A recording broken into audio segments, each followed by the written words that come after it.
আমি খুব দৃঢ়ভাবে বিশ্বাস করি ওই সময় এরকম চোখগুলো না হারালে, অন্ধ না হলে আমাদের বাংলাদেশটা 2024-এর 5ই আগস্টে আলোর দিকে না ফিরে আর একটা গভীর অন্ধকারের দিকে প্রবেশ করত।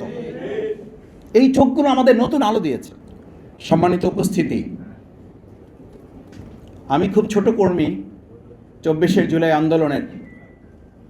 আমি এরকম চিকিৎসক, এরকম অনেক আহতদেরকে দেখেছি, এবং এই ব্যান্ডেজ পরা মাথায়, চোখে, হাতে, বুকে, গলায়, পায়ে যখন পুলিশরা দেখত, এদেরকে দেখে তারা তাদের 100 কিংবা 1000 বন্দুকের নলকে যত ভয় করত, এক একটা ব্যান্ডেজকে তারা তার কয়েক শত কোটি গুণ তারা ভয় করত। এবং আমি লক্ষ্য করতাম এই আহতদেরকে, আমরা বলতাম আপনারা পিছনের কাতারে থাকেন।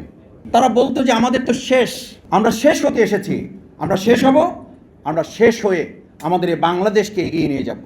এই যে ঢাকা বিশ্ববিদ্যালয় আমাদের প্রিয় ভাই একটা চোখ হারিয়েছেন, আমি খুব দৃঢ়ভাবে বিশ্বাস করি ওই সময় এরকম চোখগুলো না হারালে, অন্ধ না হলে আমাদের বাংলাদেশটা 2024-এর 5ই আগস্টে আলোর দিকে না ফিরে আর একটা গভীর অন্ধকারের দিকে প্রবেশ করত। এই চোখগুলো আমাদের নতুন আলো দিয়েছে। পাঞ্জাবের জগতে একটি বিশ্বস্ত নাম, শাবাব এথনিক ওয়্যার।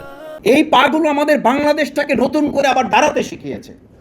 কিন্তু আফসোস কি জানেন, এই যে আজকে ডকুমেন্টারিগুলো দেখানো হয়, সরকার 2026-এর 12ই জানুয়ারি নির্বাচনের পর উচিত ছিল এই সকল ঐতিহাসিক দলিলগুলো প্রত্যেকটা সরকারি বেসরকারি হাসপাতাল এবং কলেজগুলোতে, মেডিকেল কলেজগুলোর সামনে ফটো গ্যালারি করে এই সমস্ত বীর চিকিৎসক এবং তাদের চিকিৎসা সেবাকে জাতির সামনে তুলে ধরার জন্য ব্যবস্থা গ্রহণ করা।